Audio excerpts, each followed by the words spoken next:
ഓരോ പുസ്തകത്തെ അടുത്തെറിയുമ്പോഴും വായനയുടെ കുറേ കാണാത്ത കാഴ്ചകളിലേക്കും കാണാത്ത ലോകത്തിലേക്കുമാണ് ആ പുസ്തകങ്ങൾ നിങ്ങളെ കൂട്ടിക്കൊണ്ടു പോകുന്നത്.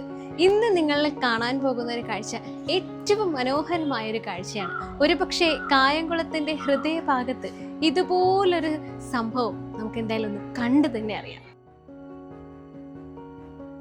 കായംകുളം ടൗൺ UPSലെ കാഴ്ചകൾ കണ്ണിനും മനസ്സിനും ഏറെ ഹൃദ്യമായതായിരുന്നു.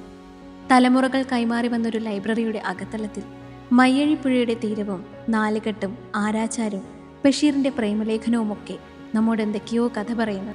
കുറച്ചു നേരം ഈ നിമിഷങ്ങളിൽ എത്തിയപ്പോൾ ഈ കുട്ടികൾക്കൊപ്പം വളരെ പിന്നിലേക്കുള്ള നമ്മുടെ എല്ലാം സ്കൂൾ ഓർമ്മകളിലേക്ക് സഞ്ചരിക്കാൻ കഴിഞ്ഞില്ലേ? കുട്ടികൾ വളരട്ടെ, സ്മാർട്ട് ഫോണിന്റെ ലോകത്ത് നിന്നും അക്ഷരങ്ങളുടെ ലോകത്തേക്ക് അവർ പാറി നടക്കട്ടെ. പൈതൃകത്തിന്റെ സംസ്കാരം വായനയിലൂടെ അവർ അറിയട്ടെ. എല്ലാ പ്രിയപ്പെട്ടവർക്കും വായനാ ദിനാശംസകൾ.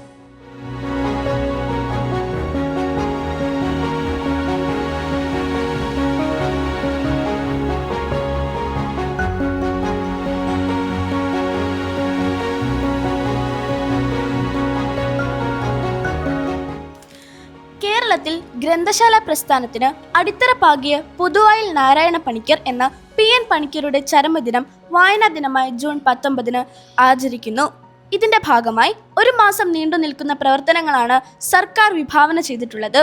കായംകുളം ഗവൺമെന്റ് UP സ്കൂൾ വായനാ മാസാചരണം സമുചിതമായി ആഘോഷിക്കുന്നു.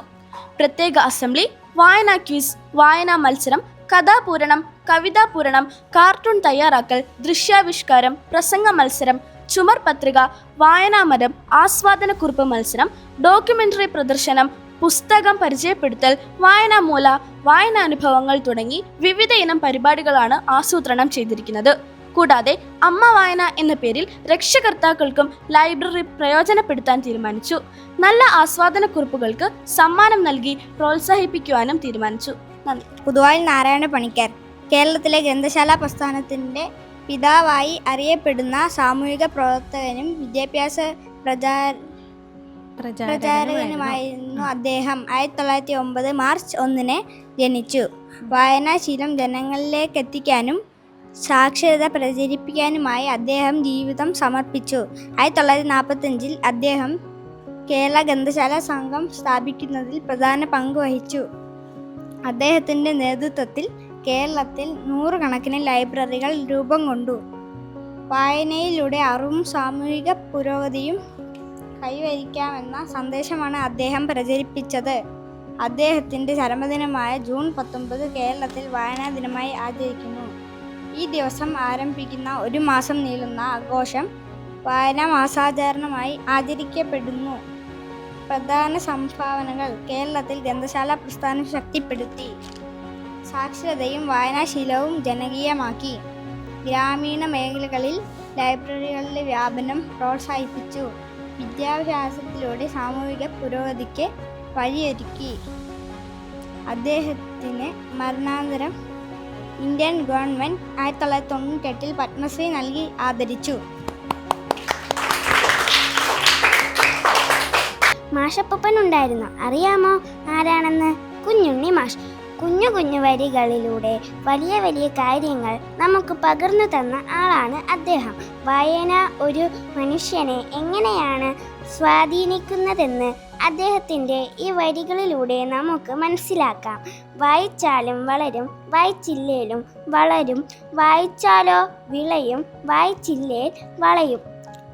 വളയാതിരിക്കാൻ വിളയാൻ നമുക്ക് വായിക്കാം കൂട്ടുകാരെ. ആനക്കമ്പം എന്ന കഥയിലെ കുറച്ച് ഭാഗങ്ങളാണ് ഞാനിവിടെ വായിക്കുന്നത്. മോന് 1ാം ക്ലാസ്സിലാണ്. അവന് ധാരാളം കൂട്ടുകാരുണ്ട്. ഷമീർ, അലി, അബു, അപ്പുണ്ണി. അങ്ങനെ പോകുന്ന അവരുടെ പേരുകൾ അവരുടെ പ്രിയ എന്ന് ഫാത്തിമ ടീച്ചർ കഥ പറഞ്ഞു കൊടുത്തു. കാട്ടിൽ നിന്ന് സ്വർണം കൊണ്ടുവന്ന ആനയുടെ കഥ മോന് ശ്രദ്ധിച്ചിരുന്നു. നല്ല തടിമുടുക്കും ചുറുചുറുക്കുമുള്ള ആനയാണ് അപ്പു. അവൻ്റെ പാപ്പാമാരെ പോലെ തിരിയാനോ മറിയാനോ എന്നെല്ലാം പറഞ്ഞ് കഷ്ടപ്പെടേണ്ടതില്ല. ഇത് ജോലിയും കണ്ടറിഞ്ഞ് ചെയ്തോളും. അങ്ങനെ അപ്പുവാണ് കാട്ടിൽ നിന്ന് പെട്ടെന്നൊരു ദിവസം പണിമുടക്കിയത്. വെള്ളം കുടിക്കുന്നില്ല, പനമ്പണ്ട തിന്നുന്നില്ല, തടി പിടിക്കുന്നില്ല, വായ തുറക്കുന്ന പോലുമില്ല. പാപ്പാൻ കാണാരൻ പഠിച്ച പണി 18 നോക്കി, ഒരു രക്ഷയുമില്ല. അയാളുടെ ഉള്ളിൽ തീയാളാൻ തുടങ്ങി. കാട്ടിൽ വെച്ച് അപ്പുവിന് വല്ലതും സംഭവിച്ചാൽ മുതലാളിയോട് എന്ത് സമാധാനം പറയും?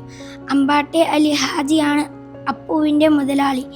സ്വന്തം മകനെ പോലെയാണ് അദ്ദേഹം അവനെ സ്നേഹിക്കുന്നത്.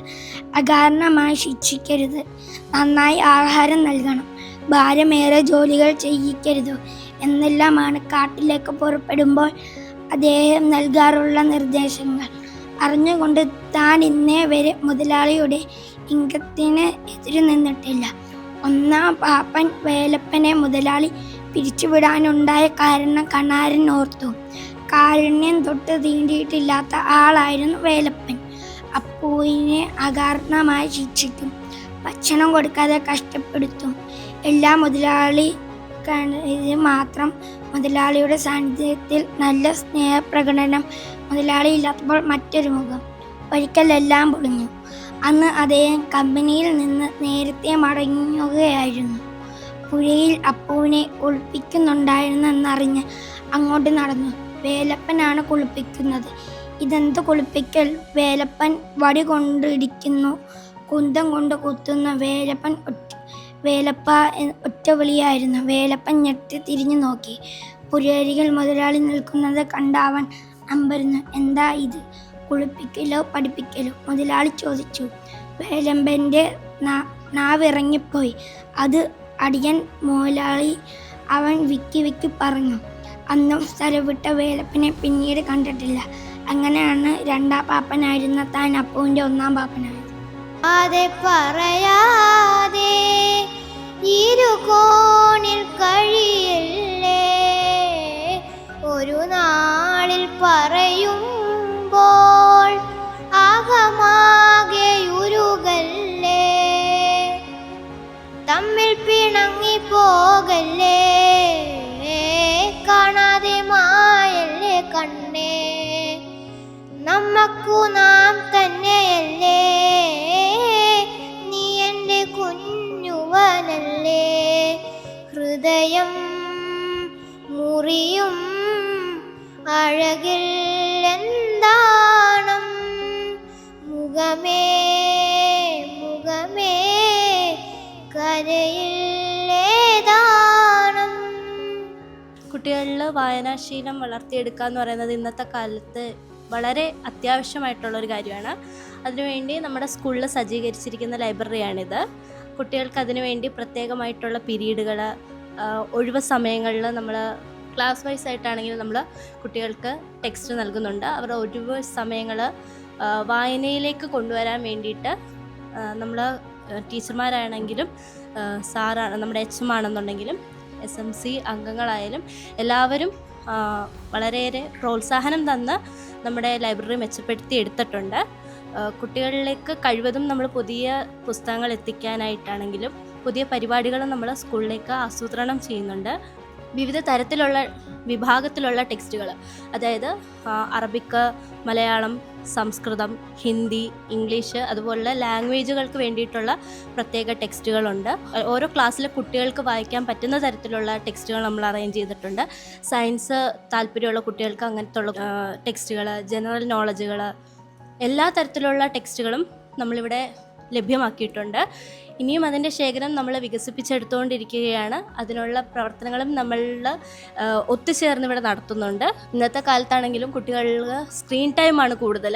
അത് കുറച്ചുകൊണ്ട് എങ്ങനെ വായനയിലേക്ക് കൊണ്ടുവരാം, എങ്ങനെ വായന കുട്ടികളിൽ വളർത്തിയെടുക്കാം എന്നുള്ളതിനെക്കുറിച്ച് നമ്മൾ കൂടിയിരുന്ന് ചർച്ച ചെയ്ത് അതിന് വേണ്ടിയിട്ടുള്ള കാര്യങ്ങളെല്ലാം ഇവിടെ സജ്ജീകരിക്കുന്നുണ്ട്. പണിക്കരുടെ ചരമദിനവുമായി ബന്ധപ്പെട്ടാണ് നമ്മൾ വായനാ ദിനം ആചരിക്കുന്നത്. PN പണിക്കർ എന്ന് പറയുമ്പോഴാണ് നമ്മൾ നവോത്ഥാന കേരളം അല്ലെങ്കിൽ ആധുനിക കേരളം എന്നൊക്കെ പറയുമ്പോഴാണ് അതിൻ്റെ സൃഷ്ടാക്കളിൽ മറന്നു പോകുന്ന ഒരാളാണ് PN പണിക്കരുടെ പേര്. കാരണം കേരളത്തിൽ അങ്ങോളം ഇങ്ങോളം നടന്ന്, കേരളത്തിൻ്റെ തെക്കേ അറ്റം മുതൽ വടക്കേ അറ്റം വരെ നടന്ന് ഗ്രന്ഥശാലകൾ ഗ്രാമാന്തരങ്ങളിൽ നിർമ്മിച്ചു നൽകിയ ആളാണ് PN പണിക്കർ. ഒരുപക്ഷെ ആ വായനയിലൂടെ ബോധം ഉൾക്കൊണ്ടാണ് കേരളം ഇത്രയും പുരോഗതിയിലേക്ക് എത്തിയത്. ആധുനിക കാലത്ത് ഓർക്കുക, നമ്മുടെ വായനയെല്ലാം ഇല്ലാതായിക്കൊണ്ടിരിക്കുകയാണ്. എല്ലാവരും മൊബൈൽ നോക്കി റീൽസ് കണ്ട് തള്ളുകയാണ്. പക്ഷേ ശാസ്ത്രം പറയുന്ന ആ റീൽസ് എല്ലാം ഒരു കാലം കഴിയുമ്പോഴത്തേക്ക് അസുഖങ്ങളിലേക്ക് എത്തിക്കുകയും അങ്ങനെ അസുഖങ്ങൾ എത്തുമ്പോഴത്തേക്ക് വീണ്ടും പുതിയ തലമുറ വായനയിലേക്ക് എത്തും എന്നാണ് പ്രതീക്ഷിക്കുന്നത്. കാരണം വായനയാണ് നിങ്ങളെ വളർത്തിക്കൊണ്ട് വരുന്നത്. എല്ലാ വായനകളും അസ്തമിച്ചിരിക്കുകയാണ്. കൂടുതലും ഈ മൊബൈലിൻ്റെ കാലഘട്ടത്തിലാണ് വായന അവസാനിച്ചിരിക്കുകയാണ്. വായന നോക്കുന്നില്ല. എനിക്ക് ചെറിയ ലൈബ്രറി വീട്ടിലുണ്ട്. എപ്പോഴും ജോലി പുസ്തകം ഇങ്ങനെ അടുക്കി വെക്കുക, വായിച്ച പുസ്തകം. എനിക്ക് ഈ പുതിയ പുസ്തകം വായിക്കുന്നതിനേക്കാൾ ഇഷ്ടം ഇപ്പോൾ ഇത് വീട്ടിലുള്ള പുസ്തകമാണ്. ഞാനിത് വീണ്ടും ഒന്നുകൂടെ അറിയാതെ എടുത്ത് വായിക്കുകയാണ്. കാരണം ബഷീറിൻ്റെ പുസ്തകമാണ് പ്രത്യേകിച്ച്. കുട്ടികൾ അത്യാവശ്യം വായിച്ചിരിക്കേണ്ട പുസ്തകമാണ് ഈ ബഷീറിൻ്റെ പുസ്തകങ്ങളെല്ലാം. ആനപ്പൂടയും അങ്ങനെ തുടങ്ങിയ കുറേ പുസ്തകങ്ങളുണ്ട്. നിങ്ങൾക്ക് അതെല്ലാം ഇവിടെ നമ്മുടെ ലൈബ്രറിയിലുണ്ട്. അങ്ങനെയുള്ള പുസ്തകങ്ങൾ വായിക്കുമ്പോഴാണ് കിട്ടുന്നൊരു സന്തോഷം നിങ്ങൾ എത്ര റീല് കണ്ടാലും എത്ര മൊബൈൽ നോക്കിയിരുന്നാലും കിട്ടത്തില്ല. ആനവാരിയും പൊൻകുരിശും അങ്ങനെയുള്ള പുസ്തകങ്ങൾ കേട്ടിട്ട് പോലും ഇല്ലായിരിക്കും ഒരു പക്ഷേ കുട്ടികൾ. അങ്ങനെയുള്ള പുസ്തകങ്ങളാണ് വായിക്കേണ്ടത്. ബഷീറിൻ്റെ പുസ്തകങ്ങൾ വായിച്ചു. ഞാനൊക്കെ ബഷീറിൻ്റെ പുസ്തകമല്ല വായിച്ചു തുടങ്ങി. ഞാൻ എൻമുകുന്ദൻ്റെ പുസ്തകമാണ് 8ാം ക്ലാസ്സിൽ പഠിക്കുമ്പോൾ വായിച്ചു തുടങ്ങിയത്. അന്ന് ഇത്രയും സ്വാതന്ത്ര്യമില്ല വായിക്കാൻ. കാരണം ഞാനത് വായിക്കുമ്പോഴാണ് എൻ്റെ ഹിസ്റ്ററി പുസ്തകത്തിനകത്തിൽ വെച്ച് ആണ് ഈ മുകുന്ദൻ്റെ പുസ്തകങ്ങൾ മയ്യഴിപ്പുഴയുടെ തീരങ്ങളിൽ വായിക്കുന്നത്. എൻ്റെ ചരിത്ര പുസ്തകത്തിനകത്ത് വെച്ചാൽ. കാരണം വായിക്കാൻ അന്ന് പറ്റത്തില്ല. അന്ന് പാഠപുസ്തകങ്ങൾ വായിക്കാനുള്ള അനുമതിയേ നമുക്കുള്ളൂ. ഇങ്ങനെയുള്ള പുസ്തകങ്ങൾ വായിക്കും. പിന്നെ 10ാം ക്ലാസ്സൊക്കെ കഴിഞ്ഞാണ് ലൈബ്രറികളിൽ പോയി പുസ്തകം എടുത്ത് വെച്ച് വായിക്കുന്ന ശീലം ഉണ്ടായത്. ഇപ്പോഴും വായന ഒരു ശീലമാണ്. ഇപ്പോൾ ഈ തിരക്ക് കാരണമാണ് വായന പറഞ്ഞിരിക്കുന്നത്. ഇപ്പോഴും എൻ്റെ മേശപ്പുറത്തിരിക്കുന്നത് ശശി തരൂരിൻ്റെ അംബേദ്കർ എന്ന പുസ്തകമാണ്. കുറച്ച് താളുകൾ കൂടി ഇനിയും വായിച്ച് തീർക്കാനുണ്ട്. സമയം കിട്ടുമ്പോൾ വായിച്ച് പക്ഷേ ഇടയ്ക്കിടയ്ക്ക് വായിക്കുമ്പോൾ ഉണ്ടാകുന്ന പ്രശ്നങ്ങൾ നമ്മൾ അതിന് കണ്ടിന്യൂറ്റി കിട്ടത്തില്ല. പിന്നെ എവിടെയാണോ വീണ്ടും വായിച്ച് വരേണ്ടി വരും. എന്തായാലും വായന നല്ല ശീലം തന്നെയാണ്. നിങ്ങൾ മൊബൈലൊക്കെ ഉപയോഗിച്ചുകൊള്ളു, പക്ഷേ കാലം തന്നെ തെളിയിച്ചുകൊള്ളും. മൊബൈലൊക്കെ മാറ്റി വെച്ചിട്ട് വീണ്ടും ശാസ്ത്രം പറയുന്നത് അത് തന്നെയാണ്. നിങ്ങൾ മൊബൈൽ മൂലം ആ അഡിക്ഷനിൽ നിന്ന് മാറണമെങ്കിൽ വീണ്ടും വായനയിലേക്ക് തിരിച്ചു വരണം. എന്തായാലും നമുക്ക് വായന ശക്തമാക്കുന്നതിന് വേണ്ടിയുള്ള നമ്മുടെ ലൈബ്രറി ഗംഭീരമായിട്ട് സജ്ജീകരിച്ചിരിക്കുകയാണ്. എല്ലാ കുഞ്ഞുങ്ങളും സമയം കിട്ടുമ്പോഴാണ് ലൈബ്രറിയിൽ നിന്ന് പരമാവധി പുസ്തകം വായിക്കുക എന്നുള്ളതാണ് എനിക്ക് പറയാനുള്ളത്. ഗ്രന്ഥശാല പ്രസ്ഥാനം എന്താ? ഗ്രന്ഥശാല ലൈബ്രറി പ്രസ്ഥാനത്തിൻ്റെ പിതാവായിരുന്നു കേട്ടോ. അദ്ദേഹം 1909 ജനിച്ചത്, മാർച്ച് 1 തീയതി. അപ്പോൾ അദ്ദേഹത്തിൻ്റെ സ്മരണയ്ക്ക് വേണ്ടിയാണ് നമ്മൾ ഈ ദിവസം ആഘോഷിക്കുന്നത്. വായനയെന്ന് പറയുന്നത് എന്താണ്? നിങ്ങൾക്ക് വായിക്കുമ്പോൾ കിട്ടുന്നത് എന്താ? അറിവ് അല്ലേ? അറിവല്ലേ കിട്ടുന്നത്? അപ്പം അറിവിൻ്റെ വാതിലുകൾ തുറന്നിടുന്നത് ഇതിൽ കൂടിയാ, വായനയിൽ കൂടിയാണ്.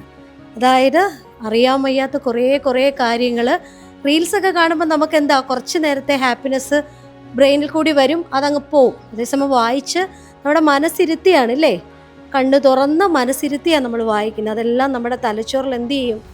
എന്നും നിൽക്കും അല്ലേ? പണ്ട് വായിച്ചറിഞ്ഞ റൈംസും കവിതകളും ഒക്കെ ഇപ്പോഴും നിങ്ങൾക്ക് ഓർമ്മയില്ലേ? പക്ഷേ കഴിഞ്ഞ ആഴ്ച കണ്ട റീലിൻ്റെ കാര്യങ്ങളും എല്ലാം നിങ്ങൾക്ക് ഓർമ്മയുണ്ടോ? ഇല്ല. അപ്പോൾ വായനയും നമ്മുടെ സുഹൃത്താക്കണം. പുസ്തകങ്ങളെ ഒരു നല്ല സുഹൃത്താക്കണം. അപ്പോൾ നിങ്ങൾ പുസ്തകങ്ങളുമായി സൗഹൃദം കൂടുമ്പോൾ നിങ്ങൾക്ക് പാഠഭാഗങ്ങളെ മാത്രമല്ല, പുറത്തുനിന്ന് നിങ്ങളുടെ കൂട്ടുകാർക്ക് ഒരുപക്ഷെ വായിക്കാത്ത, കൂട്ടുകാർക്കറിയാൻ വയ്യാത്തതിൽ കൂടുതൽ അറിവ് നിങ്ങൾക്ക് കിട്ടും. അത് നിങ്ങളെ പലതരത്തിലുള്ള മത്സര പരീക്ഷകളിൽ മുന്നേ വരും. ചെറുതിലേ നിങ്ങൾക്ക് വളരെ വലിയ ഗോൾസ് അച്ചീവ്, നിങ്ങൾക്ക് ഗോൾസ് ഉണ്ടല്ലോ. നമ്മുടെ ലൈഫിന് ഓരോ ലക്ഷ്യങ്ങളില്ലേ? എന്താ നിങ്ങളുടെ ലക്ഷ്യം? പഠിച്ച് വളരെ മിടുക്കരായി സമൂഹത്തിൽ നല്ല വ്യക്തിത്വങ്ങളാവണമെന്നല്ലേ? ആ ഗോൾസ് നിങ്ങൾക്ക് പെട്ടെന്ന് അച്ചീവ് ചെയ്യാൻ പറ്റുന്ന ഏറ്റവും വലിയ മാർഗമാണെന്ത്? വായന. അത് നിങ്ങളുടെ പാഠപുസ്തകമാകാം, കഥ ബുക്കുകൾ, നിങ്ങളുടെ പ്രായത്തിനനുസരിച്ച് വായിക്കുക. നിങ്ങളിപ്പം സാറ് പറഞ്ഞ പോലെ ശശി തരൂരിൻ്റെ അംബേദ്കർ വായിക്കാനല്ല പറഞ്ഞത്. ഇപ്പം ഞാൻ ഇന്ന് നിങ്ങൾക്ക് ക്ലാസ്സിൽ മലയാള മനോരമയുടെ ഒരു സംഭവം, നമുക്കൊരു ഡൈജസ്റ്റ് ടെൽ മീ വൈ എന്ന് പറഞ്ഞ കുറേ ബുക്കുകൾ മനോരമക്കാർ കൊടുക്കാൻ നമുക്ക് അവർ താല്പര്യമുള്ളവർക്ക് വരിക്കാരാകാൻ വേണ്ടി തന്നിട്ടുണ്ട്. അപ്പം അത് നിങ്ങൾക്ക് വേണമെങ്കിൽ വാങ്ങിക്കാം. അപ്പോൾ അത് വായിച്ചാൽ വളരെയധികം അറിവ് നൽകുന്ന കാര്യങ്ങൾ, അങ്ങനെയൊക്കെയുള്ള പുസ്തകങ്ങൾ.